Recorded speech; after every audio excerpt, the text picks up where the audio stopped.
ఇవాళ ఈ ప్రాంత ప్రజలకు తెలుసు కిషన్ రెడ్డి గారు ఉన్నంత కాలం ఆనాడు ప్రభుత్వం లేదని చెప్పిండు. ఈనాడు 10 ఏళ్ల నుంచి నరేంద్ర మోడీ గారే ప్రధానమంత్రిగా ఉన్నారు కదా, ఎందుకు అంబర్పేట బ్రిడ్జిని ఈనాటి వరకు పూర్తి చేయించలే?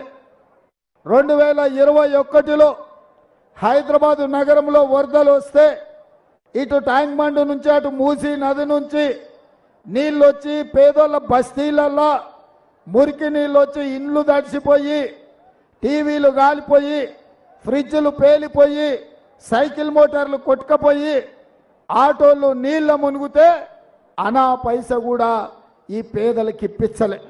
ఇదే కాకుండా ఆనాడు వాళ్ళ పార్టీ అధ్యక్షుడు బండి సంజయ్ గారు వచ్చిండ్రు. ఈ నీట మునిగిన బస్తీలను చూసిండు. ఆయన మాట ఇచ్చిండు, బండి పోతే బండి ఇస్తా, గుండు పోతే గుండు ఇస్తా, లారీ పోతే లారీ ఇస్తా అన్నాడు. మరి గుండు అరగుండు ఆ తర్వాత మున్సిపల్ ఎన్నికలు గ్రేటర్ హైదరాబాద్లో అయిపోయినాక మళ్ళీ వెనుకకు మళ్ళీ కూడా చూడలే. మరి ఈ పరిస్థితిలో నరేంద్ర మోడీ గారు ప్రధానమంత్రిగా ఉన్నప్పుడే మనకేమి తీసుకురాలే.